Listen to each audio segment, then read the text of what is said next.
Man, if you're looking to be a subcontractor on government projects, I know it can be difficult finding prime contractors. Well, good prime contractors, the ones that you really want to work with. So I wanted to provide this guide for you today. So here's the thing. If you decided that you want to be a subcontractor and work with prime contractors, you're going to have to build relationships. There's no way around it. Now, the relationships need to be beneficial for you and the prime.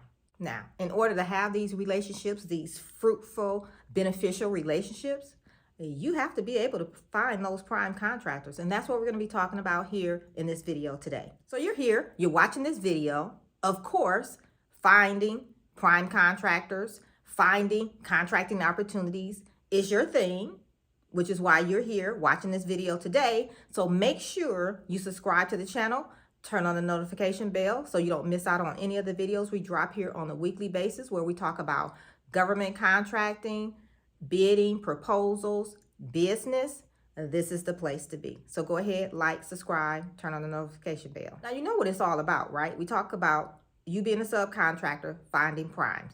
It's all about building relationships, having that teaming relationship in place. Now, this is one of my favorite, did I say favorite? Favorite ways to find contracting opportunities and build up my resources and capacity quickly. And it's one of my favorite ways to get to those $1 million contracts. Now, one of my clients did just that. She built a relationship with the prime contractor, and together, out the gate, their first contract that they bidded together, they were able to win a $49 million contract. See the look on my face? I was like, what? But that was really, really cool.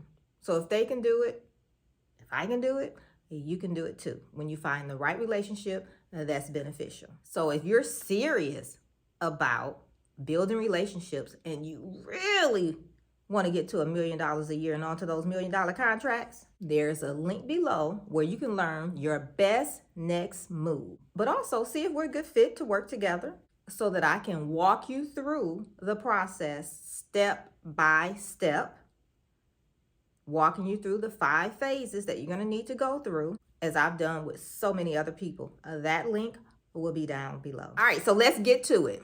I have 9 tips, strategies I want to share with you in this video today on subcontracting up under a prime. But I also want to add something new here today. So make sure you stick around to the end. And it's going to be very educational, but it's going to be a quick tip, something that you need to know as it relates to government contracting. And so I'll be sharing that at the very end of this video. You can call it a bonus. So the first thing is you want to look at the prime's experience. You want to look at the type of projects they're doing. You want to look at how are they closing out their projects? How successful do they do that? How are they managing their projects? All of those are key things that you want to have an eye on, have a pulse on, and know how do they handle those areas, because you're going to fall into those areas. So definitely look at that experience. How are they closing out projects? How are they managing projects? And of course, what type of projects are they doing? Because they have to be doing the type that you can sub on. Number 2, financial stability. Now, I know you may be thinking, well, I'm not that stable financially either in my business. I'm just getting started. I've only been doing it for a couple years. That's cool. And that's also cool for them too, if that's the case. But you just want to make sure they're stable financially. So let me tell you what I mean. Check the financial health as much as you can. You know, if they're not publicly traded or anything like that, it's not like the information will be just laid out there on the internet for you to find. But look at how are they paying their obligations, if you can find that out. Look at their vendors. Who are they working with? Are their vendors happy and glad to be working with them? And it's a good relationship. Also, look at those subcontractors. Same thing apply. Are their subcontractors happy to be working with them? What is that relationship like? Are they paying them on time and what they said they were going to pay them? Or are they always trying to back charge them at the end of the project? You know, you need to look at those things. especially the back charge. Okay, the third thing is communication. I mean, in all parts of life, communication is important. So, of course, it's important here too. So, how do they like to communicate? You need to know that. Like, do they prefer you to call them, text them, email, that kind of thing, or in person?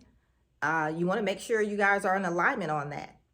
And then also, do they have availability, like when you need to speak with them? And of course, they could be busy, that's fine, but do they make time for you? Do they fit you in if you need to talk to them about the project? Now, maybe you reach out, they're not available. You leave a message. How long does it take for them to get back to you? Is it the same day, the next week? You decide what's acceptable for you. But here's the thing with communication. Communication allows you guys to be on the same page. And that's very, very important as you guys are working on projects together, because project schedules can change, scope of work can change. And so you guys have to have that open line of communication so that you can communicate what's going on with the project and make sure everybody's in alignment and on the same page. Right. This one is, I guess they're all important, but this one's really important. I think so far. Number 4, contract terms. Now, I know I've said this many a times, and I tell everyone in my community, especially those that work with me in my Contractors Edge Bootcamp. I'm going to pause because I want you to hear me. Get it in writing. That's the first thing. But let's talk about the contract terms. What are the terms of agreement? You need to be clear on that. What's the payment schedule? When will you get paid? Will you get paid once the project is completed? Say if it's a short project, maybe a couple weeks, a month, or something like that. If it's a long-term project, are you getting paid every week, every 2 weeks, once a month? You need to know. And then how are disputes resolved? Because they're going to come up, but some of that comes back to communication as well. But how will you guys resolve disputes? And at the end of the day, you just want to make sure the contract terms are clear, that all parties understand, and it should be fair. Either it's not fair for both of you or it's fair for both of you. Whatever, at the end of the day, you just want to make sure it's beneficial for all parties involved, that everybody's getting what they want out of it. Or let me just say what they agreed upon, because you may not always get what you want, but if you agree upon something, you want to make sure you get that. That's where the contract terms come in. All right, so number 5, risk management. How do they manage risk? Because it's going to come up. Now, if you're in construction, really anything, and you have people involved, a lot of people working up under you, the risk factors go up. If you're building things like construction, if you're doing IT wiring, security, janitorial, like there could be some risk factors. And I'm not going to get into what they are, but there could be some, right? So how do you handle the risk? Or let me say, how do they handle the risk? It's more important what you want to know. Now, hopefully they have a proactive approach to risk, meaning if you're doing your work, their scope of work, they know what they're doing, they're used to doing this. We can project and see some of the risk factors that may pop up throughout the project. And so we want to make sure that the prime has a proactive approach to how they handle risk.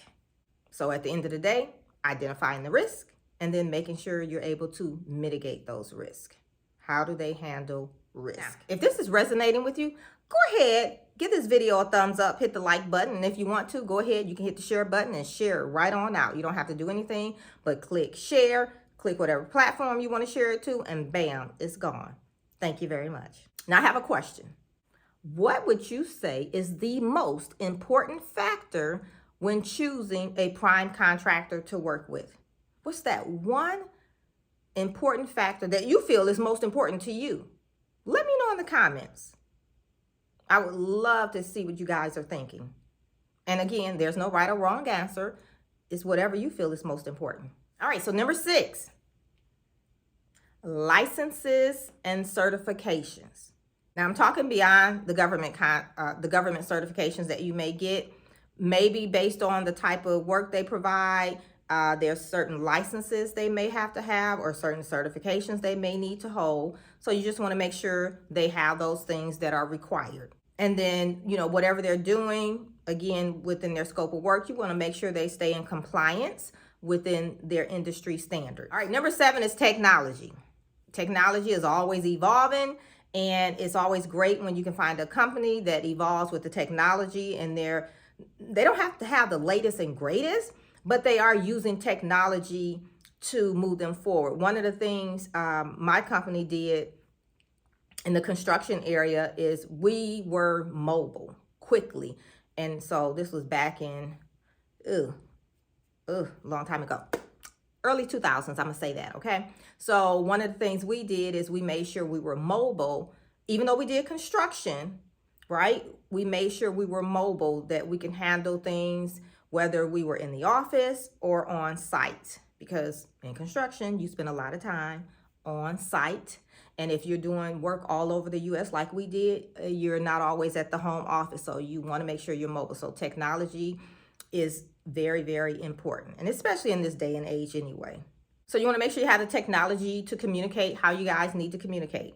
Technology for project management is very important, especially if you're doing projects that are very long term, where you're going to have to manage the project, or maybe you're doing multiple projects at a time. So project management technology software will come in handy. And then it also helps with streamlining the process.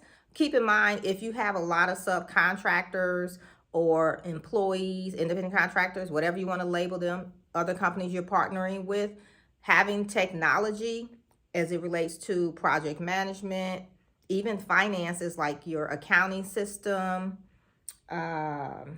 those type of things is very, very helpful, so that everybody can be on the same page and see the same thing. Even within your office, if you think about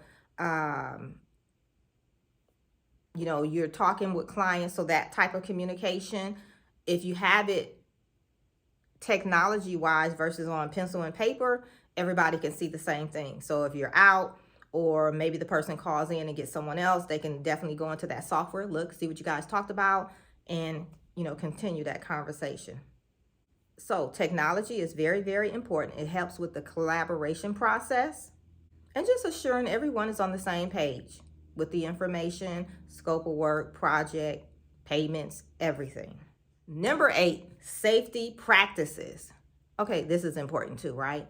Do they have safety commitments and standards in place? Do they have a safety plan in place? Do they show commitment to their workers, making sure their workers are always safe in the work environment? And then do they follow OSHA standards? Because it could be required. For example, in construction, most definitely. Most service, if you're providing a service and you guys are doing work, OSHA comes into play. So number 9, how knowledgeable are they in the areas in which they work? And I'm not talking about the type of work, but I'm talking about the geographical areas. And here's why this is important. Remember, you're the subcontractor coming up under the prime. So you want to make sure they're knowledgeable in this area. You could be knowledgeable in this area too, and that's cool. But you want to make sure they're familiar with the regulations in the area in which they work. So like if you're providing a service, one of the things in construction, we know that, for example, I'm here in Texas, okay? So say I'm doing a project in Florida, all right?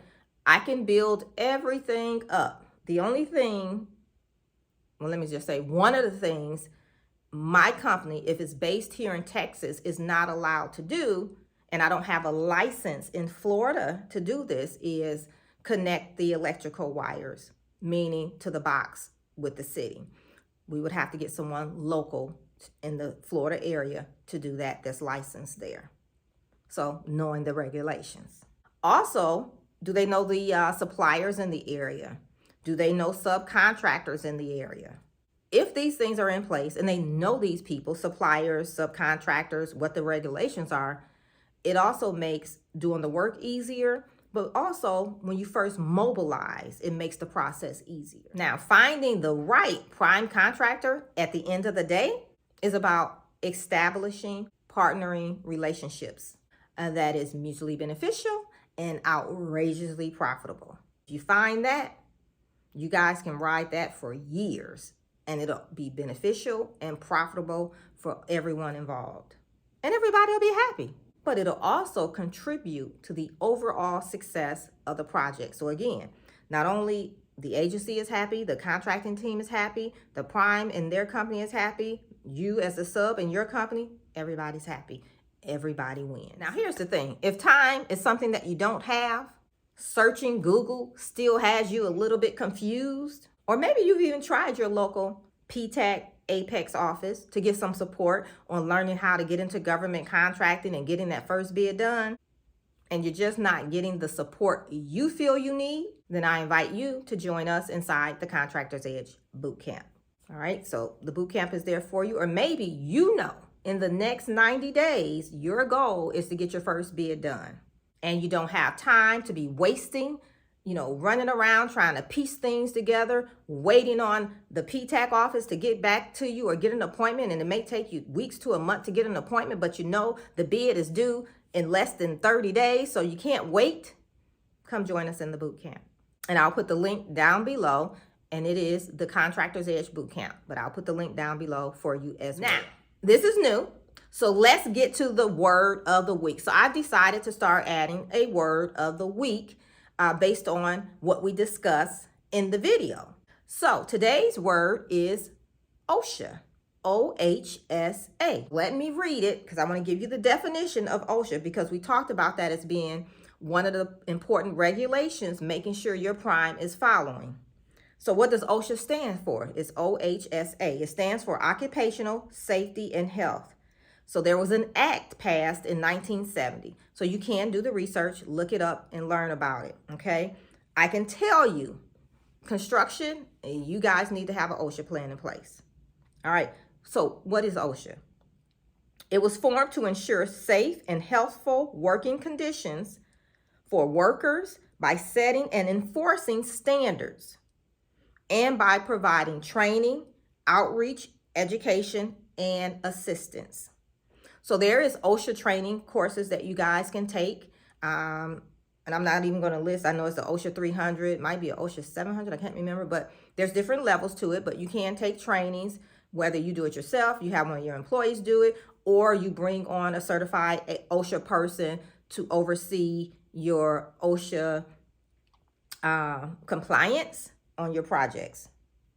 All right, so that's the word of the week. So be sure, if you haven't already, go ahead, subscribe to the channel, turn on the notification bell so you don't miss out on any of these trainings.